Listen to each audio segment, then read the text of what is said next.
Hi, thank you for coming along to this webinar on sustainability within public cloud, i.e. what we're calling GreenOps.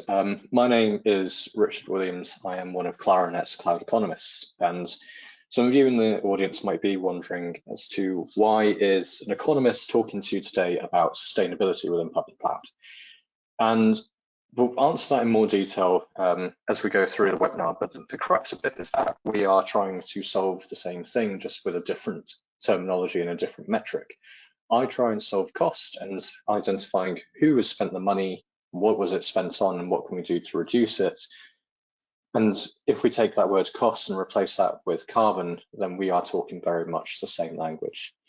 But today, I would like to talk to you about why does sustainability within cloud matter? We understand now that sustainability is quite important. We've all been keeping an eye on the news, I'm sure, and we're aware of 26 and all the other engagements that have been taking place that raise awareness about sustainability in the environment and the effect of climate change. But why specifically public cloud, this thing that hasn't been our responsibility for a long time? Then we'll touch a bit more about what is GreenOps and how is that supposed to address what is sustainability within public cloud, and why do I think that's going to become much more important. And then how do we start solving this issue of sustainability within public cloud? How do we take what we've learned from my job as a Finnops practitioner, as an economist, someone who's concerned with money? How does the learnings that I have for doing my job translate to tackling carbon emissions within our public cloud environments? And then what should we be left with? What should we have in a green public cloud environment? In an ideal world, we'll achieve everything that's going to be stated there, but we'll go into that in more depth. And then the last part is, where do we go from here? The thing that I would like everyone to understand is that this is the beginning of a journey. We are very much at step one of trying to address the carbon emissions and the issues that we are seeing within our cloud environments as a collective. So what do we do? Where do we go? How do we do? Those are things I will touch upon. So without further ado, sustainability in public cloud, why is it important? So traditionally, public cloud has always been thought of as the vendor's problem. It's up to Google, it's up to AWS, Azure, whomever your public cloud provider is. It's on them to ensure that the kit is green and that it is using the least amount of energy that it can do, and it's as carbon neutral as it possibly can be. And this is still true. That is absolutely still the realms of responsibility of our public cloud providers. But as I'm sure everyone is already used to with the shared responsibility model of cloud, where they're responsible for the tin and the physical stuff, we're responsible for how we use it. All the things that we put within public cloud, which is, you can see there in the chart on the right-hand side, that's what we're responsible for, the blue parts. And as you can see, it's still quite a lot. And yes, the cloud providers are doing a better job of making sure that everything is greener, running more efficient, consuming less carbon, as we can see from the graphs on the left, which is showing us that the energy efficiency increase. Our use and the fact that our demand of the services that public cloud gives us are increasing means that actually the efficiency gains that the hyperscalers are making of the data centers, they're being wiped out by the fact that we're just using so much more. And so that's why it's important to know that, yes, public cloud, you use it, it's somebody else's problem to look after the tin, but the fact that we use it still has a carbon cost. And it's about understanding that, scoring it, tracking it, and being able to understand if we can make improvements upon that figure. So that is why sustainability within public cloud is important. Hyperscalers reducing their carbon emissions per kit, but we are using more and more of it, and that is pushing up the carbon emissions within public cloud. So what is GreenOps then? If we know that there is a problem, and we know that it is fast becoming an us problem because we're users of public cloud, well, GreenOps is there to provide visibility on the environmental impact of cloud. And then it's much like Finnops, is there to optimize it by making the right compromises and decisions. I use the word compromises because as much as I would like everything to be delivered quick, cheaply and with good quality. We all know that magic triangle always has a bit of a give and take, much like any other decision. So it's about arming every individual, every stakeholder within public cloud with the information to make sure that they can make the right decision for them and for their business. And the end state is that we should be able to ensure that our cloud services have the lowest possible environmental impact, that we are running the least amount of metric tons of carbon being emitted as possible to deliver the product and the service to our customers that we are trying to provide. So when I say decisions and we're making compromises, what does that actually mean? So it can be as granular or as detailed as the fact that we just need to be more efficient with our code. We have to use 5 lines instead of 200 lines. There's little things like that which reduces the amount of time it takes to process things, and therefore the amount of time that our computers are running more power draws. That's as granular as it can be. But it can also be about understanding how we can better utilize SLA requirements. And by that, I mean the hyperscalers give us this incredible means to have high redundancy and failover and high availability. If something falls down in our Asian regions, we can stand it up again in the European instantaneously by replicating that environment like for like, so that should anything happen, for whatever happen or whatever reason, for example, an earthquake or God forbid worse, then we have that environment again somewhere else ready to take over. And that is incredibly cool, do not get me wrong. But it also means that we're creating a like for like environment, and therefore we're doubling our carbon demands and our emissions.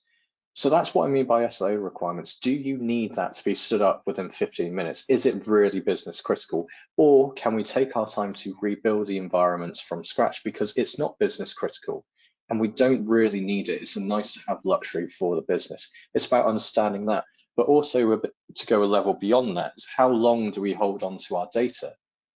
The more data that we store within public clouds, the more disks that we are consuming, the more that we need to hold on to, the greater the quantity, the greater amounts of physical kit that we need. And all of that will have a measurable impact on the amount of carbon that we use. There is also the obvious right sizing. Run your leaner machines as where and when you can, so that you're not using more power and emitting more carbon through the consumption of that power to deliver the end goods as you would with something smaller.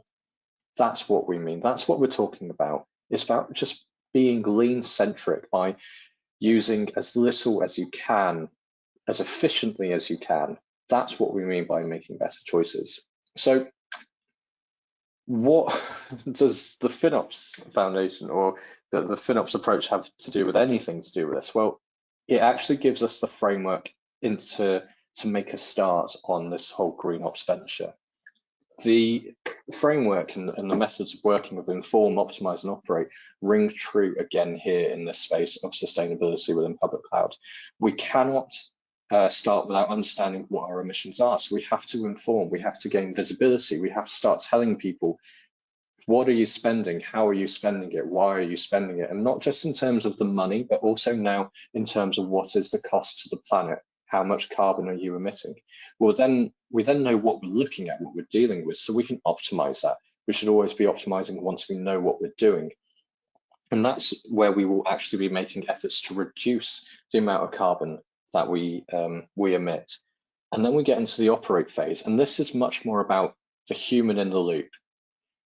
What are the decisions, the KPIs, the playbooks that we're going to create and run as a business and adopt so that we understand what our position is in terms of our impact on the planet through our use of public cloud, and what does good practice look like to us and what does bad practice look like to us? You can tell I'm not saying that everyone needs to be held to the highest lofty standards that we could possibly achieve, because those standards don't yet exist, but it's about making the right decisions for yourselves, and that's what we mean by operate.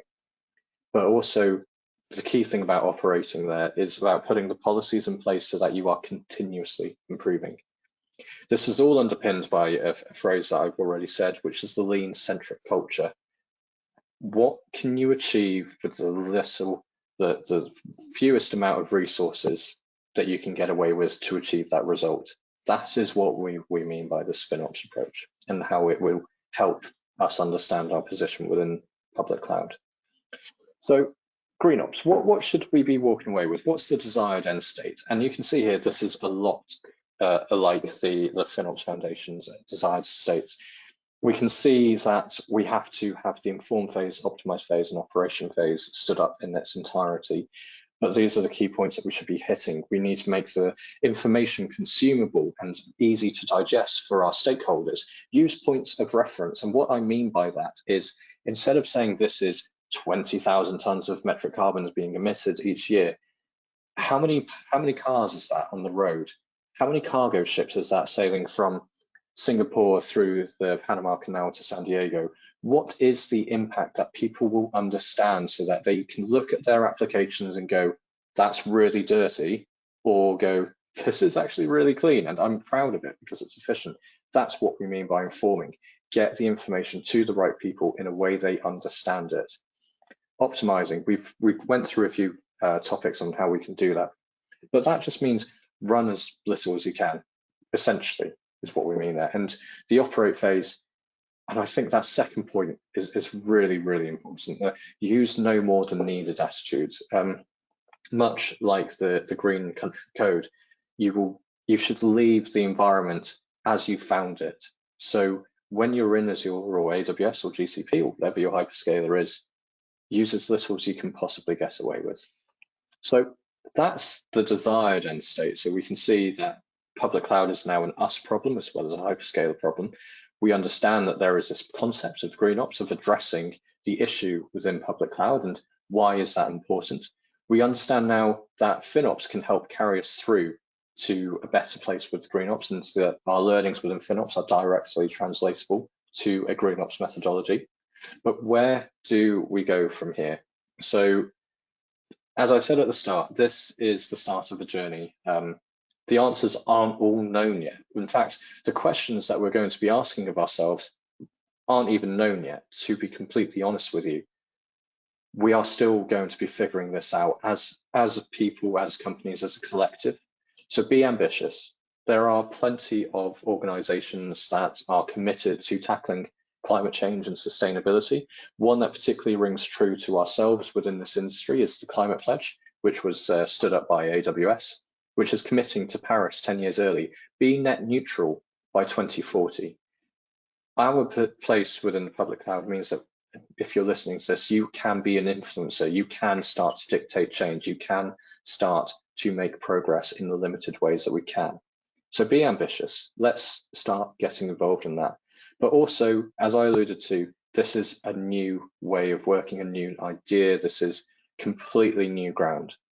But there are groups that you can look to for support, guidance, and collaboration, and how do we tackle this problem. The Finnops Foundation, as I mentioned a few times, has a working group, Finnops for Sustainability. How do we reduce waste? Please absolutely look for groups like this, or even join the Finnops Foundation's working group or the special interest groups.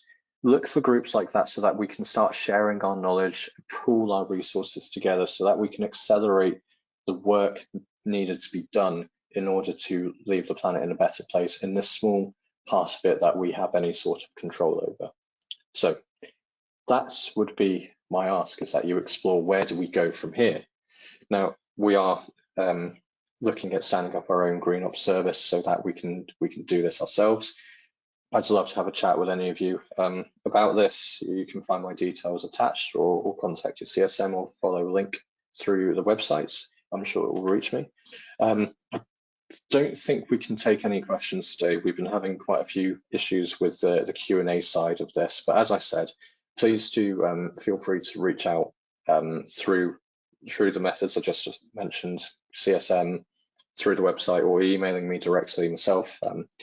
I'd be more than happy to have a chat about this. But yeah, so this was why I, an economist, normally concerned about the money, I'm talking to you today about why sustainability within public cloud matters. Thank you very much.